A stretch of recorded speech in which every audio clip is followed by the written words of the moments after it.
Ya perusahaan demo itu menurut saya ramutu kayak gitu, itu benar-benar menjual agama itu kayak gitu. Ya sudah berhentilah, udah berhenti kan kayak gitu, itu nggak mutu. Kerja itu apa, cari kayu bakar itu masih lebih terhormat lah, cari kayu bakar di kebun dijual di pasar lebih terhormat lah daripada kayak gitu. Ya kita rakyat yang cerdas lah, umat beragama yang cerdas, yang aku santri jangan apa itu, jangan mudah menuruti apa yang kelompok itu inginkan, maukan gitu.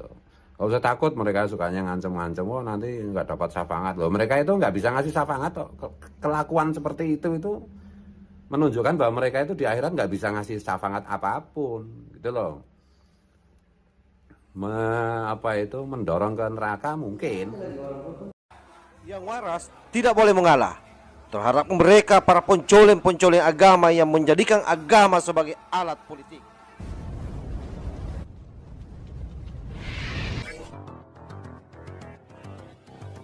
Bismillahirrahmanirrahim. Assalamualaikum warahmatullahi wabarakatuh. Om Swastiastu, Namo Buddhaya, salam kebajikan. Sahabat-sahabat Online 9 yang saya hormati dimanapun juga berada, aksi 411 saya kira sampai hari ini belum berakhir. Masih banyak hal yang mesti disampaikan ke khalayak, terutama soal bagaimana PBNU secara kelembagaan melalui Wasekjen turut berkomentar, dan saya kira komentarnya ini sangat menohok, di mana dianggap bahwa aksi 411 ini tidak ada ubahnya dengan politik identitas yang digaungkan pada tahun 2017. Selain itu, Gus Fuad Pleret, salah satu ulama, pimpinan pondok pesantren yang juga penggiat media sosial, mengatakan bahwa politik identitas ini sesungguhnya adalah penistaan terhadap agama. Saya kira ini lebih sadis lagi dibandingkan dengan pernyataan PBNU. Seperti apa pernyataannya? Kita simak beritanya di Detik News. PBNU soal aksi 411 dan rencana reuni 212. Stop politik identitas, kata PBNU. Kita baca ya. Pengurus Besar Nahdlatul Ulama menghimbau seluruh pihak menghentikan upaya menggunakan agama demi kepentingan politik sesaat. Pernyataan itu disampaikan guna menyikapi aksi 411 kemarin dan rencana reuni 212. Wasekjen PBNU Rahmat Hidayat mengatakan menggunakan agama demi kepentingan politik sesaat tidak ada manfaatnya. Menurutnya hal itu hanya akan merugikan Indonesia sebagai bangsa dan negara. Untuk semua pihak yang terlibat langsung maupun tidak langsung, kita minta untuk menghentikan semua gerakan yang memecah belah kesatuan bangsa. Kedepankan politik gagasan, stop politik identitas, kata Wasekjen PBNU ya. Menurutnya, politik identitas adalah aksi pembodohan kepada masyarakat. Merawat dendam hanya membuat bangsa ini kehilangan energi positifnya. Politik identitas adalah aksi pembodohan kepada masyarakat. Pembodohan kepada masyarakat, merawat dendam hanya membuat bangsa ini kehilangan energi positifnya. Merawat dendam. Aku ingat semua. Hati-hati. Cara membenci orang begitu. Kita perlu persatuan. Kebersamaan akan membuat kita kuat sebagai bangsa, katanya. Rahmat mengatakan bangsa yang besar akan mewarisi nilai-nilai kebaikan untuk generasi mudanya, bukan menanamkan energi negatif. Politik identitas adalah kejahatan politik yang pada akhirnya menjadi kejahatan kemanusiaan. Bodoh. Ngeri ini. Paling dungu, saya pinjam bahasanya. Politik identitas adalah kejahatan politik yang pada akhirnya akan menjadi kejahatan kemanusiaan. Saya pinjam bahasanya. Kita sebagai umat Islam harus ingat kaidah usul fikih yang selalu digunakan para ulama terdahulu kita yang telah bersusah payah membangun republik ini. Darul mafasid muqaddamun ala jalbil masalih. Bahwa mencegah kerusakan lebih utama daripada mendatangkan kemaslahatan. Ujarnya. Rahmat meminta semua pihak untuk dewasa dalam menyikapi dinamika sosial yang terjadi. Politik identitas, fakta sejarahnya hanya memecah belah bangsa dan rakyat. Maka mencegahnya adalah keharusan bagi kita semua aturnya. Yang ada di belakang saya yang itu masalahnya begini loh, bisa main-main. Catat itu. Jadi kalau ada yang mau klaim aksi ini sudah terlanjur dikenali sebagai atribut agama. Bohong itu. seperti serban, seperti baju koko, seperti jubah, seperti pecis. Itu untuk dengan kostum ulama Oh, video agama ulama seperti itu berat. untuk kegiatan-kegiatan yang paling baru yang menjijikan tadi. menurut saya, dan ini menurut saya penghinaan terhadap agama gitu. Caranya begini, kalau mau lihat yang Ini, baru, tapi ya kita bisa memahami karena di situ itu kita jadi tahu bahwa kelompok itu memang ya perusahaan demo gitu loh, perusahaan demo yang ada yang bayar gitu loh. Jadi semacam pemanasan untuk bikin kisruh ke depan gitu. Mendukung politik ya, mereka meskipun mereka ngomong oh kami nggak berpolitik ya jelas antara yang diomongkan dengan yang dilakukan itu ngalor karo ngidul gitu. Bertentangan gitu.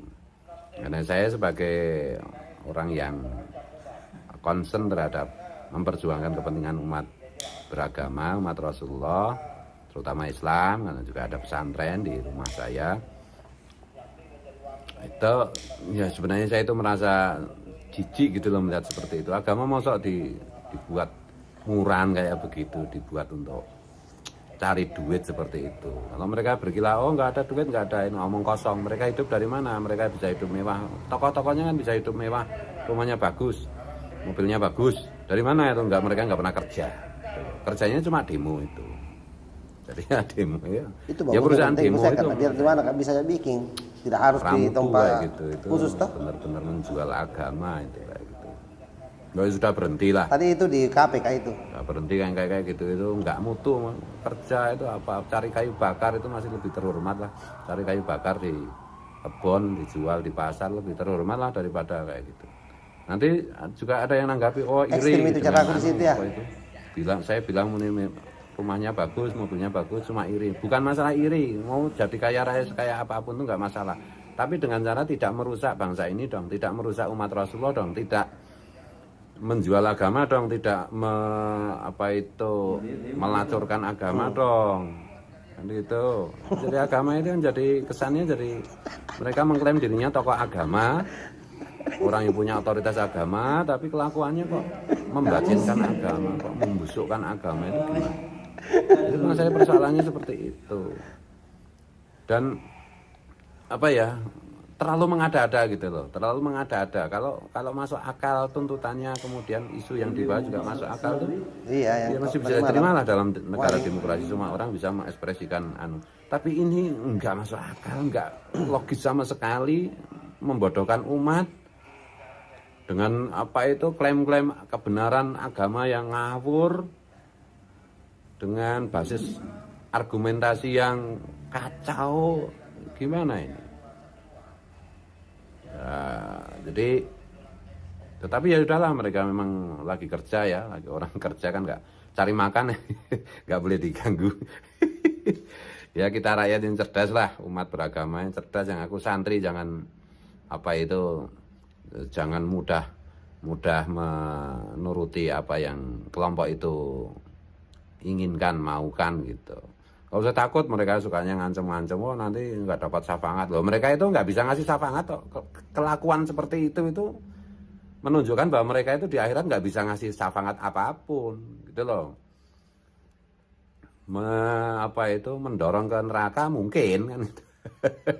Bahwa agama itu jangan dipakai untuk hal-hal seperti itu. Ya tapi agama kan meliputi semuanya termasuk politik. Iya, nilai-nilai agama harus diterapkan di dalam perilaku politik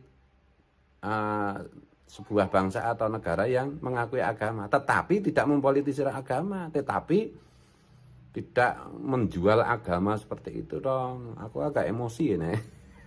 Kayak gitu, jadi sebagai orang Islam malu gitu loh. Jadi Islam bukan menjadi solusi tapi malah bikin masalah, kan kesannya kayak begitu. Padahal Islam itu kan solusi, Islam itu damai, Islam itu merukunkan. Loh ini kan malah mengadu domba, ini kan malah tidak mempersatukan. Ini gimana? Islam itu kan mempersatukan, damai, ini malah bikin keributan. Islam itu kan keren, cerdas, ini kok enggak cerdas sama sekali, enggak keren sama sekali, enggak logis sama sekali, dan pakai jubah lagi, konyol banget. Bisa saja membuat masyarakat terpecah belah. Dan yang paling monohok sebenarnya yang disampaikan oleh Gus Fuad Pleret, karena kalau kita dengar narasinya orang-orang yang ada dalam barisan PA212 ini adalah sebenarnya penista agama. Dan bahkan lebih jauh beliau komentari bahwa ini erat kaitannya dengan kontestasi politik 2024. Saya kira begitu. Wallahul muwaffiq ila aqwamit thoriq. Wassalamualaikum warahmatullahi wabarakatuh.